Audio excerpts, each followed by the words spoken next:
নমস্কার বন্ধুরা, রিঙ্কু রান্নাঘরে আজকের আমার রেসিপি হলো উত্তর ভারতের রেসিপির নাম হলো কড়ির পকোড়া। আপনারা শুরু থেকে শেষ পর্যন্ত ভিডিওটি দেখুন, ভালো লাগবে আশা করছি। আমি কিভাবে করছি দেখুন। প্রথমেই এখানে আমি 150 গ্রাম বেসন নিয়েছি। এখানে আমি বিট লবণ ব্যবহার করছি। এখানে জোয়ান নিয়েছি। জোয়ানটা আমি ভালো করে এইভাবে কচলে দিয়ে দেব।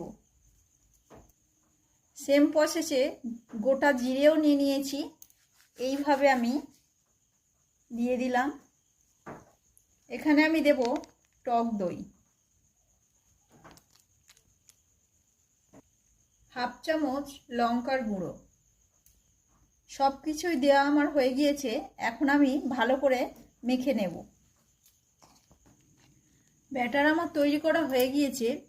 এখানে আমি 200 গ্রাম টক দই নিয়েছিলাম, সবটাই আমার লেগে গিয়েছে। বেসন সবটাই আমার মেকআপ হয়ে গিয়েছে। দেখুন ব্যাটারটাও ভালো তৈরি হয়ে গিয়েছে। মাখা তো আমার হয়ে গেল।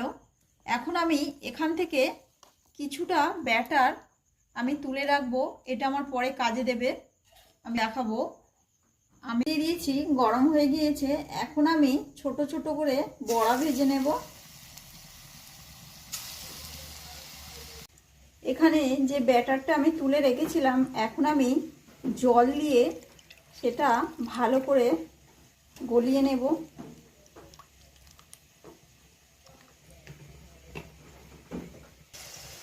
দেখুন বন্ধুরা, পকোড়া আমার ভাজা হয়ে গিয়েছে সব। এখন আমি তুলে নেব। কড়াই আমি সর্ষের তেল দিয়ে দিলাম।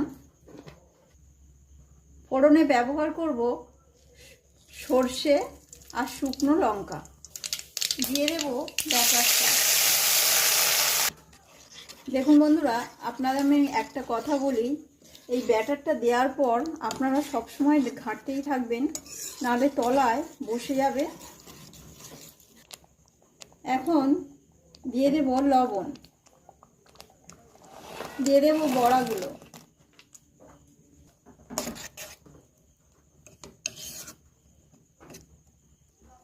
দেখুন বন্ধুরা, রান্না আমার হয়ে গেল। উত্তর ভারতের কড়ির পকোড়া আমার হয়ে গিয়েছে। আপনারাও একবার এইভাবে বাড়িতে করে খাবেন, খুব ভালো লাগে। আর কমেন্টে আমাকে জানাবেন কেমন হয়েছে। পাশে থেকে একটা সাবস্ক্রাইব করবেন। আর নতুন নতুন ভিডিও পেতে ওপরে বেল আইকনটি